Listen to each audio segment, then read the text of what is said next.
Para Romo yang terkasih, pertama-tama bersama-sama dengan kita semua, saya ingin mengucapkan terima kasih atas kehadiran para Romo sekalian untuk belajar bersama-sama dan berusaha berjalan bersama-sama agar kita dapat memberikan yang semakin baik bagi gereja, khususnya Keuskupan Agung Jakarta. Saya ingin menyampaikan 1-2 catatan. Yang pertama, ketika saya mengikuti proses ini, dinamika Tepas ini, dalam hati saya muncul pikiran miskin dan kemiskinan yang akan menjadi tema olahan kita adalah suatu realitas yang amat sangat kompleks, tidak sederhana. Ini tampak di dalam istilah-istilah yang muncul di dalam pembicaraan kita, khususnya di dalam saran dari Ibu Mutia. Misalnya jenisnya, ada miskin materi, miskin sosial, kemiskinan, ada miskin struktural seperti tampak di dalam rangkuman tadi. Itu kan mencerminkan bahwa realitas kemiskinan itu bukan sesuatu yang mudah untuk dipahami secara baik. Nah, kalau tidak mudah dipahami pasti nanti konsekuensinya jalan-jalan yang kita pilih kalau tidak dipikirkan sungguh-sungguh, ya tanggapan kita bisa dengan mudah salah. Karena fahamnya belum jelas. Penyebabnya juga macam-macam. Ada penyebab individual, orang yang bersangkutan sendiri mengambil keputusan salah dan sebagainya.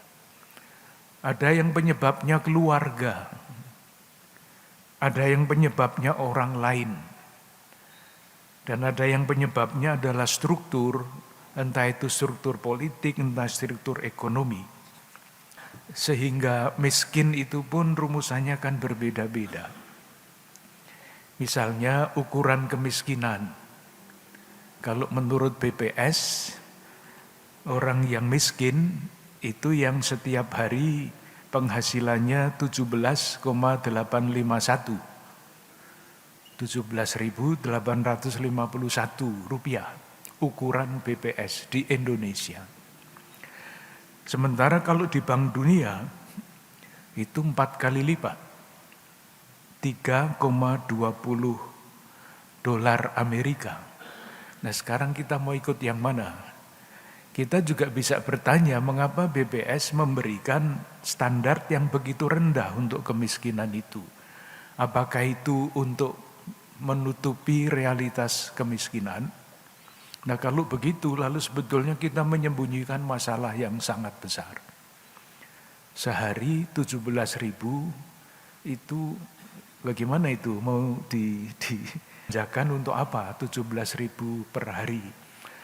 Kalau 1 bulan itu 535.547 rupiah 1 bulan. Itu kalau 1 orang. Nah kalau orang itu mempunyai keluarga bagaimana? Ukuran untuk kemiskinan ini pun sudah problematis. Kita mau ikut yang mana? Kalau ikut yang dari Bank Dunia, maka hampir separuh penduduk Indonesia itu miskin. Jadi tantangannya menjadi sangat berat. Sikap orang miskin sendiri. Ada orang miskin yang sungguh sangat ingin berjuang terus seperti tampak kepada dari Pak Pandi kemarin itu, berjuang terus meskipun akhirnya akhirnya terdampar di lapak. Lapak itu adalah rumah-rumah dari para pemulung yang dibangun di tempat pembuangan sampah, bukan tempat pembuangan akhir, tetapi tempat pembuangan sementara. Jadi kalau lihat truk-truk sampah itu tidak langsung dibawa ke tempat pembuangan akhir, tapi di tempat pembuangan sementara dibongkar, lalu dipilihi bahan-bahan mana yang masih bisa dijual. Entah itu plastik, entah itu kardus, lalu nanti dimuat lagi baru dibuang ke tempat pembuangan akhir. Mereka itu tinggal di tempat-tempat seperti itu. Ada yang mengatakan sudah nasib. Ada lagi yang merasa bahwa kami sudah biasa hidup di dalam keadaan seperti ini. Jadi mereka bahagia sebagai pemulung misalnya. Jadi sikap saudara-saudara kita yang kita anggap kurang beruntung itu bermacam-macam. Belum lagi kalau kita bicara mengenai situasi politik ekonomi sangat besar. Kita semua tahu sebetulnya yang menjadi cita-cita dari sistem ekonomi yang dicetuskan oleh Muhammad Hatta dulu adalah ekonomi koperasi. Itulah yang dianggap cocok untuk Indonesia. Sementara arus zaman membawa bangsa kita ikut di dalam apapun namanya negara kesejahteraan, tetapi yang terjadi adalah pasar bebas, ekonomi liberal. Jadi bagi saya pribadi ketika saya mengikuti catatan-catatan ceramah-ceramah itu, bukan main ruwetnya hal miskin dan kemiskinan ini. Oleh karena itu saya sendiri merasa terdorong untuk memperdalam pemahaman saya pribadi mengenai miskin dan kemiskinan ini. Sekurang-kurangnya mempunyai wawasan yang kurang lebih lengkap. Oleh karena itu saya usul yang pertama, mungkin baik kalau romo-romo masing-masing mencari 1-2 artikel atau buku yang berkaitan dengan kemiskinan di Indonesia. Jadi rasanya satu ceramah tentang kemiskinan dari Ibu Mutia belum cukup. Karena rangkaiannya itu bermacam-macam. Nah, semakin kita melihat realitas kompleks dari kemiskinan dan orang saudara-saudara kita yang miskin, siapa tahu kita mempunyai wawasan yang semakin luas, sehingga nanti dengan pertimbangan-pertimbangan itu, pilihan-pilihan kita itu tidak keliru.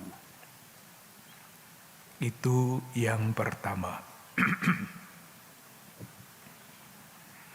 Yang kedua, soal mungkin kecil, tetapi bagi saya penting. Jadi untuk menyebut saudara-saudara kita yang kecil, lemah, miskin itu ya. Di dalam doa ini, doa 100 tahun Konferensi Wali Gereja Indonesia, itu doanya masih menggunakan kata mereka yang kecil, miskin, tersingkir, dan difabel. Rumusannya adalah mereka yang miskin, tersingkir, difabel. Silakan merasa-rasakan kalimat ini, mereka yang. Kalau mereka itu kan lawannya kita.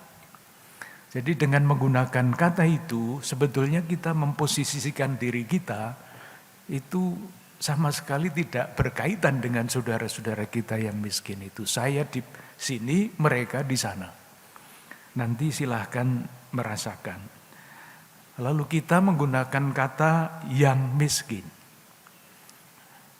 Sudah lebih bagus menurut saya, tetapi itu anonim menurut saya, yang miskin. Tanpa nama, yang miskin. Ada yang menggunakan tadi di dalam laporan sesama yang miskin. Sesama. Nah, apakah tidak mungkin kita mencari istilah yang sesuai dengan semua gagasan ajaran sosial gereja? Ketika kita menyebut saudara-saudara kita yang miskin pun, kita tidak mengeksklusikan mereka dengan sebutan mereka, tetapi inklusif.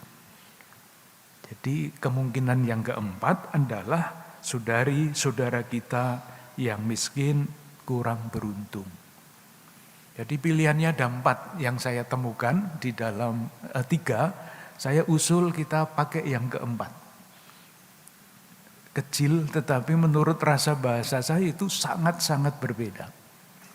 Yang satu itu eksklusif, yang kedua anonim, yang ketiga sesama.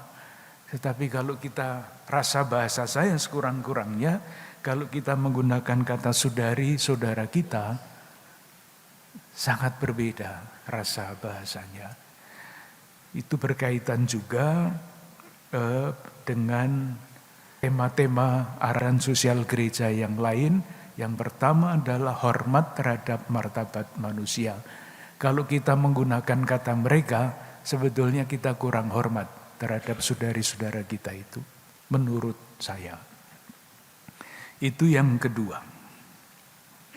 Yang ketiga, ketika melihat situasi yang seperti dijelaskan kemarin oleh para pemrakarsa, ada sistem ekonomi yang pasti akibatnya meminggirkan, ada korupsi, ada penyembunyian, penyangkalan terhadap kenyataan kemiskinan. Realitas yang begitu ruwet itu dapat membuat kita kecil hati. Lalu dalam hal ini, saya yakin bahwa disinilah pentingnya keutamaan pengharapan. Jadi ketika kita melihat gambar kemiskinan, kecil hati kita. Apa bisa? Dan kalaupun bisa itu dalam berapa puluh tahun itu akan dapat dijawab tantangan-tantangan kemiskinan itu. Nah, di dalam situasi seperti itu sekali lagi yang namanya keutamaan pengharapan itu menjadi penting. Di dalam sidang konferensi Wali Gereja Indonesia kemarin, berdasarkan tema-tema surat gembala dari Konferensi Wali Gereja Indonesia yang saya baca sejak tahun 2000-an, kesimpulannya adalah gereja mesti menjadi komunitas pengharapan. Apalagi kalau kita perhatikan tema dari tahun suci, tahun 2025. Itu judulnya Pilgrims of Hope, harapan. Kalau kita berharap, lalu dengan sendirinya, kalaupun kurang berhasil atau tidak berhasil, itu kita tidak kehilangan semangat komitmen kita untuk melakukan sesuatu bagi saudara-saudara kita yang kurang beruntung itu. Dan itulah makna dari baris terakhir arah dasar Keuskupan Agung Jakarta itu persis pengharapan ini. Saudara-saudaraku yang terkasih, berdirilah teguh, jangan goyah. Giatlah selalu di dalam pekerjaan Tuhan. Karena apapun yang kita lakukan, sekecil apapun, tidak sia-sia. Menurut saya sangat bagus. Dan tanda-tandanya itu banyak di Keuskupan Agung Jakarta ini. Yang pertama misalnya Asak.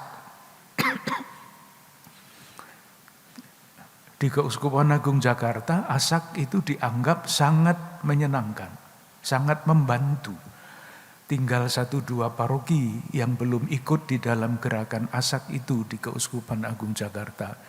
Moga romo-romo paroki yang belum ikut itu memikirkan sungguh-sungguh karena umat merasa perlu dan membutuhkan. Sekarang sudah diekspor ke beberapa keuskupan yang lain, termasuk sistemnya, karena bagus. Nah, kalau keuskupan lain merasa ini bagus, di keuskupan kita mestinya semua keuskupan ikut di dalam gerakan ini. Yang kedua, misalnya SE, LDD dan sebagainya itu semua adalah tanda-tanda nyata bahwa kita mewujudkan pengharapan. LDD itu di tempat lain namanya Karina, hadir di mana-mana, termasuk pelatihan tentang kegempaan yang kita pelajari dalam temu pastores beberapa waktu yang lalu, dan sehari sesudahnya ada gempa besar di Tasikmalaya itu. Itu semua adalah tanda-tanda pengharapan. Berkat Santo Yusuf. Ini yang sangat kurang diperhatikan oleh paroki-paroki. Dari 68 paroki baru 36. Padahal ini semua adalah untuk saudara-saudara kita, untuk yang kurang beruntung itu. Mengembangkan solidaritas saudara-saudara kita yang mampu supaya membantu khususnya di dalam hal sakit, di dalam hal kematian, supaya terbantu.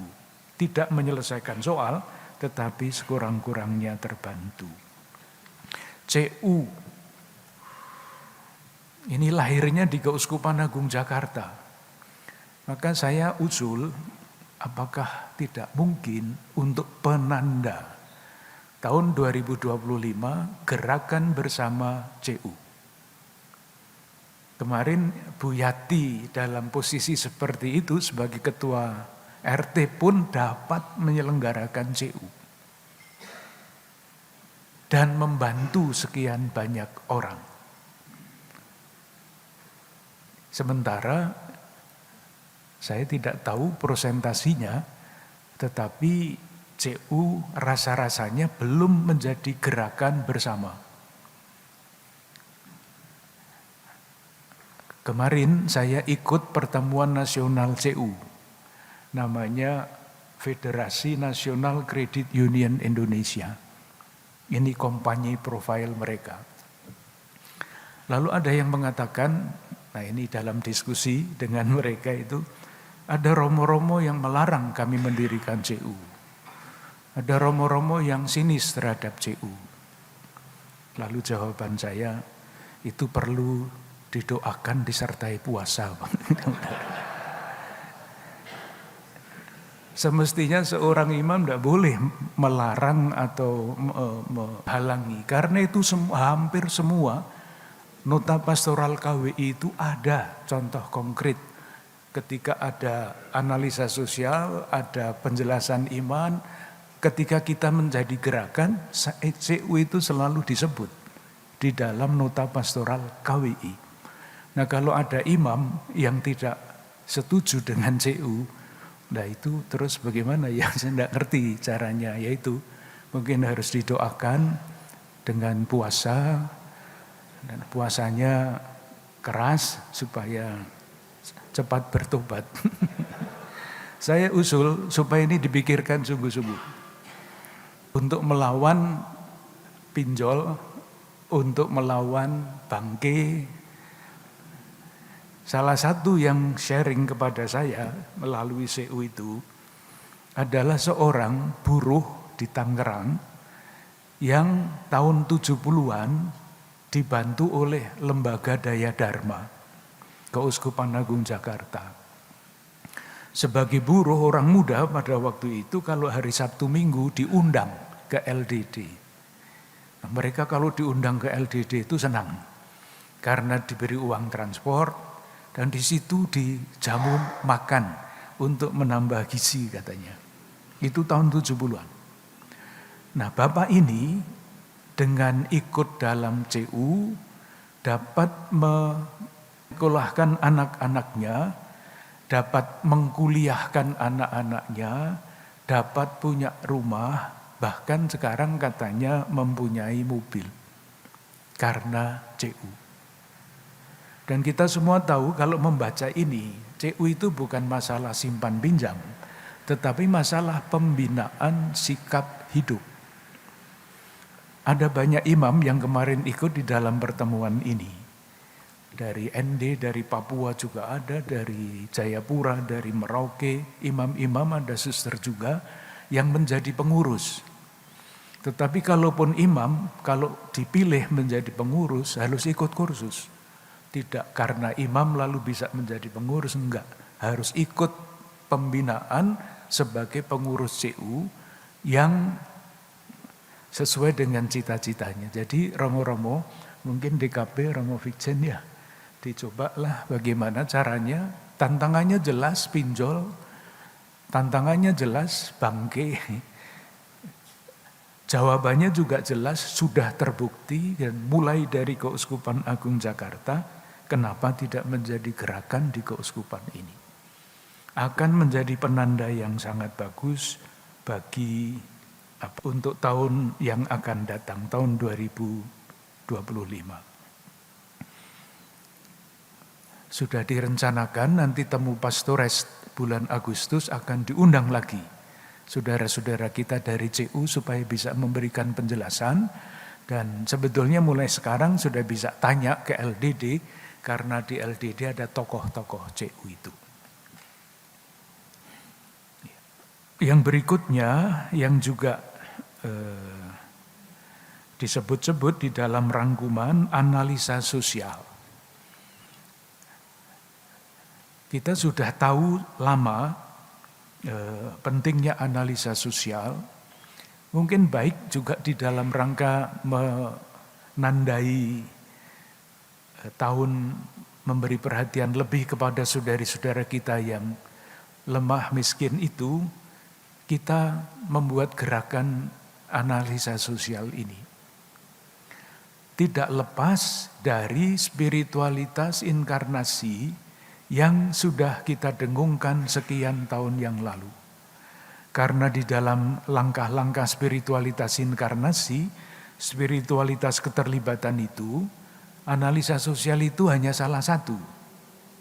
Nomor 2. Yang nomor 1 adalah doa, yang dulu saya sebut dengan nama doa mohon kecemasan, supaya tidak merasa mapan dalam keadaan yang katakanlah seperti kita sekarang, tetapi terus mohon kecemasan. Bukan kecemasan yang membuat orang pusing, tetapi kecemasan yang membuat kita keluar dari zona nyaman. Lalu analisa sosial. Nah, kalau analisa sosialnya jadi, lalu gerakan, spiritualitas gerakan. Kita di dalam pedoman dasar Dewan Paroki merumuskan gereja kita sebagai komunio dan gerakan.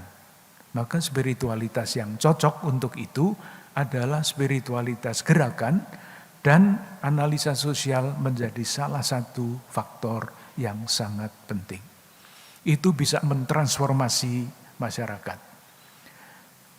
Salah satu contoh adalah di lingkungan petani. Kalau para romo mendengar mengenai para petani organik, itu berkat analisa sosial. Sejarahnya mulai tahun 1991. PSE KWI yang memulai. Sekarang menjadi gerakan yang sangat luas. Itu yang keberapa tadi? Yang ketiga. Jadi saya hanya mau mengatakan situasi ruwet bisa membuat kita kecil hati, maka harapan menjadi keutamaan yang sangat penting, dan tanda-tandanya ada. Karena kalau harapan tidak ada tanda-tandanya, nanti lama-lama ya lelah. Tetapi ada. Apalagi kalau kita melihat apa yang dilakukan Bang Tigor, yang dilakukan komunitas San Egidio, dan masih banyak lagi yang saya yakin di paroki-paroki gerakan-gerakan itu ada. Nah, itulah yang memberikan gambaran, memberi pengharapan. Yang berikutnya, ini mungkin nanti kita dapat diskusi mengenai hal ini. Karena saya mau memberi catatan kepada ceramahnya Romo Kus Marianto. Tentu Romo Kus Marianto berceramah atas dasar permintaan dari kita. Yang diminta adalah Theology of Mercy. Lalu rumusannya dalam ceramah gereja yang berbelas kasih. Saya ingin memberi catatan kepada ini. Yang dibicarakan oleh Romo Kus bagi saya sangat bagus. Catatannya adalah itu semua kan berkaitan dengan pengampunan. Apakah itu sesuai dengan ajaran sosial gereja atau tidak? Saya cerita sedikit latar belakang Theology of Mercy itu. Latar belakangnya adalah situasi di Eropa yang mempertanyakan gereja, yang mempertanyakan orang-orang yang menikah untuk kedua kalinya di luar gereja itu boleh menerima komuni apa tidak. Itu latar belakangnya.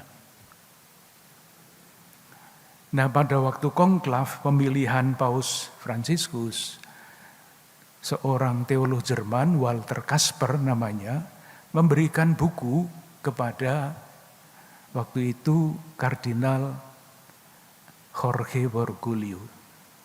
Dibaca. Dari situlah asal-usul Theology of Mercy itu. Dan salah satu buah dari pembacaan Paus Fransiskus yang mengembangkan Theology of Mercy itu adalah Evangelii Gaudium. Pada nomor 47, nomor 47, kan masalahnya itu komuni ya. Boleh apa tidak? Pada nomor 47, Paus Fransiskus menulis dalam Evangelii Gaudium itu, Ekaristi itu meskipun adalah puncak dari hidup sakramental, bukanlah hadiah bagi orang yang sempurna, tetapi adalah obat dan makanan bagi orang yang lemah.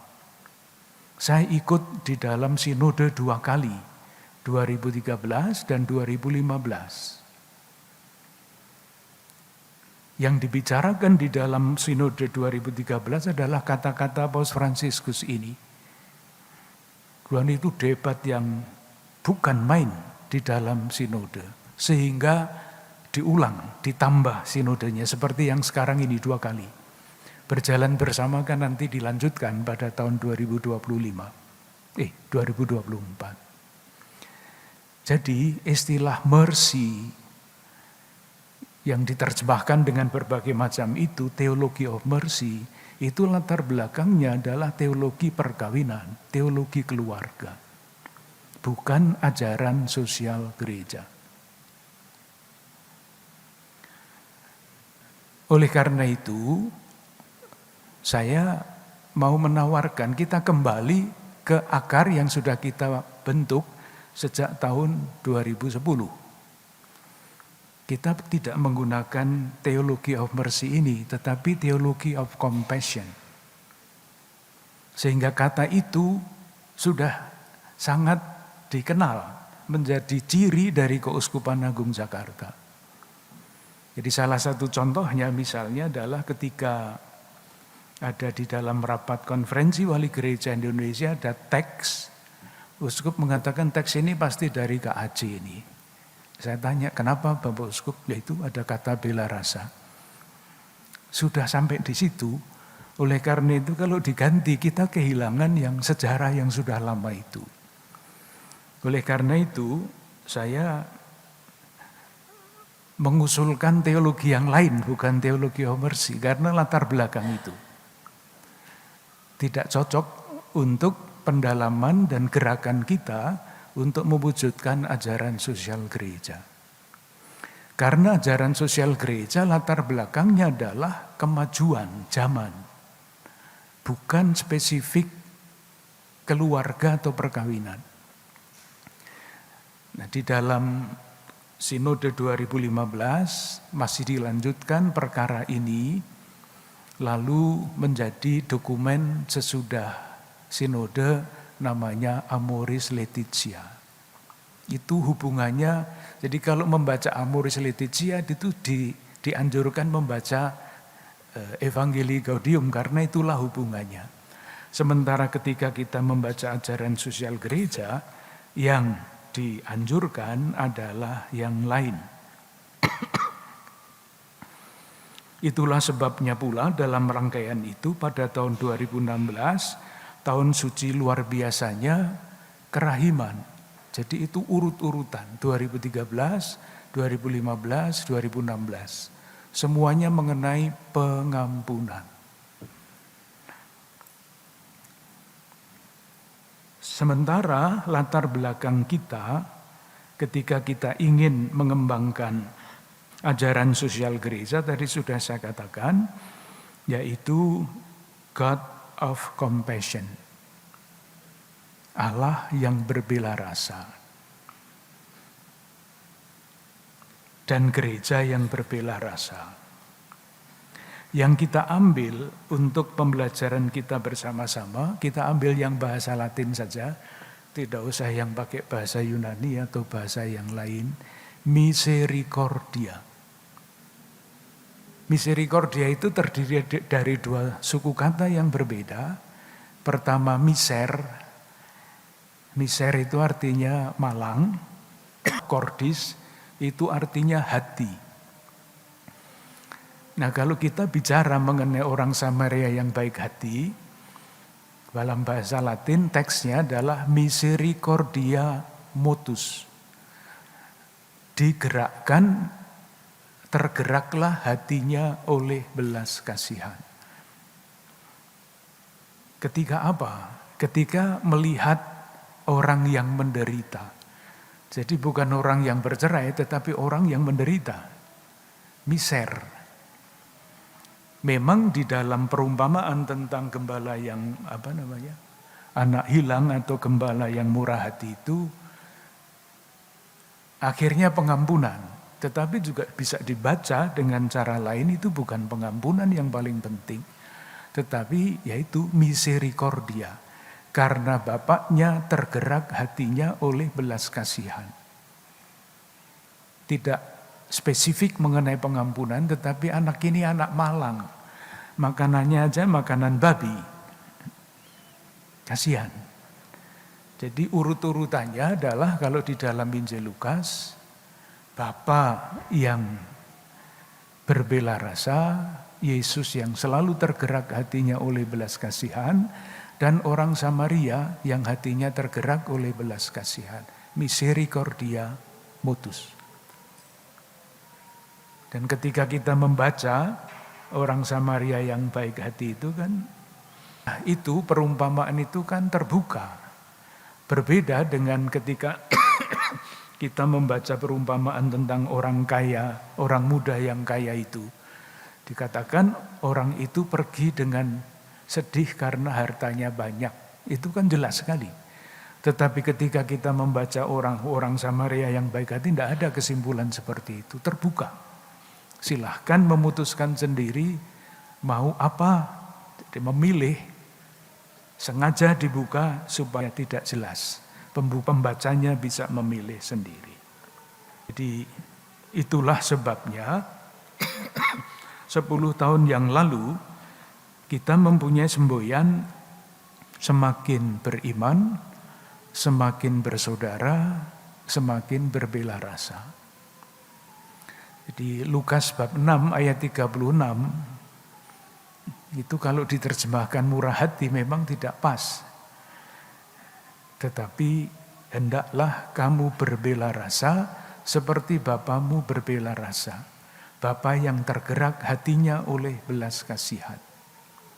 Berkaitan dengan itu, juga ingin mengusulkan istilah yang mungkin baik kita pakai lebih daripada istilah yang sudah biasa. Jadi kalau kita konsisten dengan gagasan mengenai teologi berbela rasa itu, kita kan ambil Injil Lukas, bukan yang lain. Nah di dalam Injil Lukas, sejajar dengan yang Injil-Injil yang lain, pada penampilan Yesus yang pertama, itu Yesus tidak menggunakan kata kerajaan Allah. Yang digunakan adalah tahun rahmat Tuhan. Hari ini tahun rahmat Tuhan sudah datang. Kerajaan Allah sangat sulit dihubungkan dengan miskin. Sangat sulit. Apalagi nanti kalau tahun 2026 dengan alam ciptaan. Tetapi kalau tahun rahmat Tuhan itu jelas. Tahun rahmat Tuhan, orang-orang yang miskin menjadi budak dikembalikan menjadi orang-orang merdeka. Alam yang sudah dieksploitasi sehingga menjadi tidak subur lagi, tidak boleh ditanami supaya menjadi subur lagi. Jadi perlu dikembangkan, saya kira dengan mudah kita bisa minta bantuan teolog-teolog dari STF untuk mengembangkan yang tadi itu. Teologi bela rasa, teologi mengenai tahun rahmat Tuhan. Untuk 2 tahun ke depan, istilah tahun rahmat Tuhan jauh lebih mudah dipahami dan dijelaskan tentu saja daripada kerajaan Allah. Dan tentu saja semuanya itu kita bingkai di dalam panggilan kita, siapapun kita, dalam status apapun kita, panggilan menuju kesempurnaan kesucian. Itu bingkai yang paling luas. Saya yakin, kalau saya salah saya senang, bahwa umat itu masih sangat asing mengenai panggilan. Ini ajaran gereja mengenai panggilan kepada kesempurnaan kesucian, kesempurnaan kasih masih sangat asing.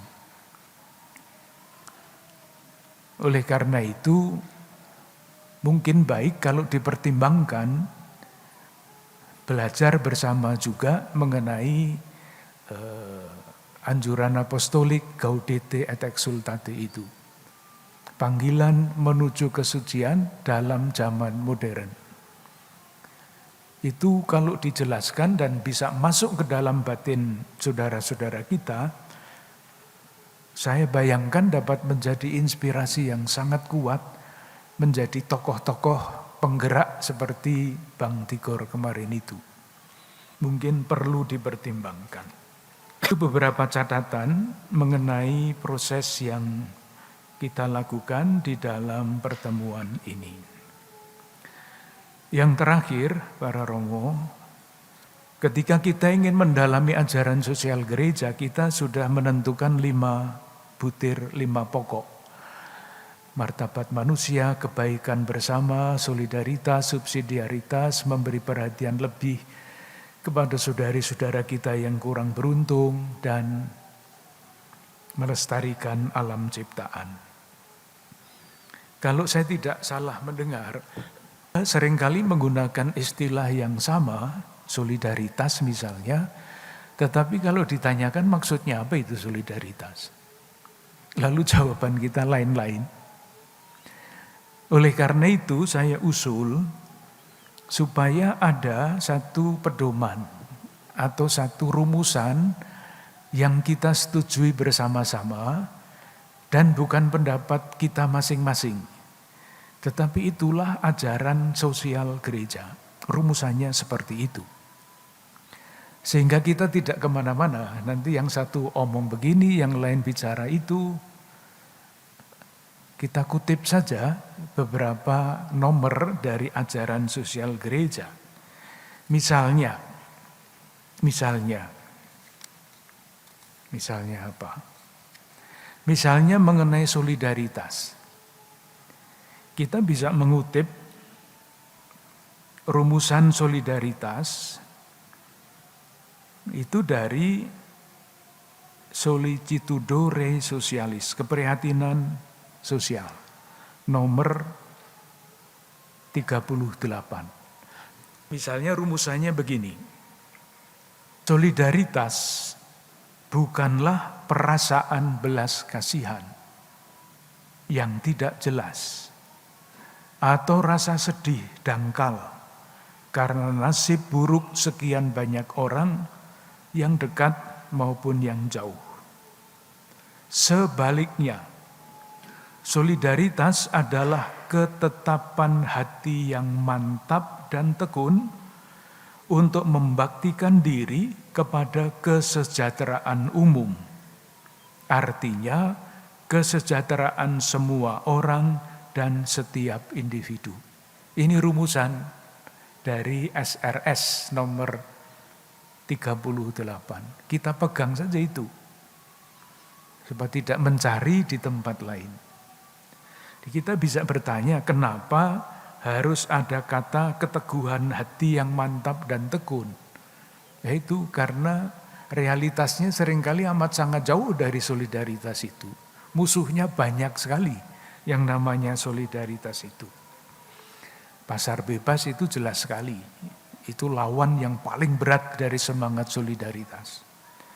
Karena judulnya adalah persaingan, bukan solidaritas. Musuhnya banyak. Demikian juga mengenai istilah kesejahteraan bersama. Kesejahteraan bersama harus dirumuskan bagaimana? Ya kita cari salah satu, bisa yang lain. Tapi misalnya dari Gaudium et Spes nomor 26. Rumusannya begini. Kesejahteraan umum adalah keseluruhan kondisi hidup kemasyarakatan yang memungkinkan baik kelompok maupun individu untuk secara lebih penuh dan lancar mencapai kesempurnaan mereka. Ini kata kesempurnaan muncul di sini. Kesempurnaan tubuh, jiwa, dan roh. Jadi kesejahteraan umum adalah kondisi-kondisi yang mutlak perlu supaya orang dapat bertumbuh sebagai manusia menuju kesempurnaan. Dasar ajaran sosial gereja kita semua sudah tahu, yaitu konsep tentang manusia. Hanya perlu dikembangkan martabat manusia, salah satunya seginya adalah relasi-relasi sosial yang mesti bertumbuh, ya yang bertumbuh di dalam berbagai macam relasi. Jadi martabat bukanlah sesuatu yang statis, berhenti, tetapi martabat itu bertumbuh di dalam relasi. Relasi dengan Allah, dengan sesama, dengan ciptaan. Tujuan solidaritas misalnya. Tadi sudah dikatakan membangun kesejahteraan umum dengan segala macam isinya. Solidaritas dan partisipasi itu diceritakan di dalam Materia Magistra nomor 26, Centesimus Annus nomor 34. Karena solidaritas bertujuan kesejahteraan umum, muncul prinsip partisipasi. Ada dua arah, dua aspek, saling berkaitan.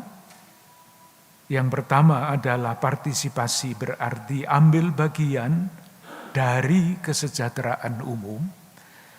Jadi siapapun sebagai warga masyarakat dia bisa berhak untuk mengambil manfaat dari kesejahteraan umum itu. Tetapi juga ada partisipasi yang ikut dalam arti ikut membangun kesejahteraan umum, membangun kondisi-kondisi yang dibutuhkan manusia untuk berkembang. Jadi kalau kita nanti bersolidaritas dengan saudari-saudara kita yang kurang beruntung, itu tidak hanya ikut ambil bagian dari kesejahteraan umum, tetapi juga termasuk penyadaran bahwa saudari-saudara kita itu ikut berpartisipasi di dalam membangun kesejahteraan umum itu. Saya sering mendengar kata-kata tidak ada orang kaya sekaya apapun yang tidak membutuhkan orang lain. Tidak ada orang semiskin apapun yang tidak bisa melakukan sesuatu yang baik bagi sesama. Itulah prinsip partisipasi. Nah, yang namanya keadilan sosial itu adalah terwujudnya partisipasi dua arah dalam kesejahteraan umum bagi setiap individu dan kelompok. Salah satu kesimpulan dalam rangka usaha kita mengembangkan solidaritas dan kesejahteraan umum, artinya juga bagi saudara-saudara kita yang kurang beruntung, itu bisa dibaca dari Sollicitudine Socialis nomor 39. Bunyinya begini. Pelaksanaan solidaritas dalam setiap masyarakat menjadi valid, artinya sungguh dilaksanakan, bila para warganya saling mengakui sesamanya sebagai pribadi. Solidaritas membantu kita melihat semua, pribadi, kelompok, bangsa, bukan sekedar sebagai alat yang memiliki kemampuan untuk bekerja dan mempunyai kekuatan fisik untuk dieksploitasi dengan biaya murah dan kemudian dibuang setelah tidak dibutuhkan, melainkan sebagai sesama, rekan untuk berbagi pada level yang sederajat dengan diri kita sendiri. Jadi intinya, Romo, nanti pasti banyak istilah-istilah yang akan muncul. supaya istilah-istilah yang muncul dalam pembicaraan kita, dalam karya pastoral kita itu tidak diartikan macam-macam. Ini tadi hanya contoh. Mungkin baik diberi rumusan yang baku. Dan rumusan itu yang paling pokok tentu saja karena kita sedang mempelajari ajaran sosial gereja, ya diambil dari ajaran sosial gereja itu. Ini beberapa catatan para romo sekalian, moga-moga berguna. Mau didiskusikan khususnya mengenai istilah theology of mercy. Saya sekali lagi bagus yang disampaikan oleh Romo Gus Marianto, tetapi ini berkaitan sejarahnya dengan hidup berkeluarga, tidak dengan ajaran sosial gereja. Maka kita kembali kepada ajaran sosial gereja, dan kalau mau rumusan teologinya, saya minta tolong teman-teman kita dari Sekolah Tinggi Filsafat. Saya pasti dengan mudah memberikan ulasan tentang teks-teks kitab suci yang berkaitan dengan itu. Kita akan dengarkan Romo Gus Marianto dalam periode yang akan datang, tidak apa-apa, kita dengarkan saja, itu bagus. Tetapi untuk kita sendiri, sebaiknya bukan itu yang diambil. Yang diambil yang sudah kita ambil 10 tahun yang lalu. Terima kasih.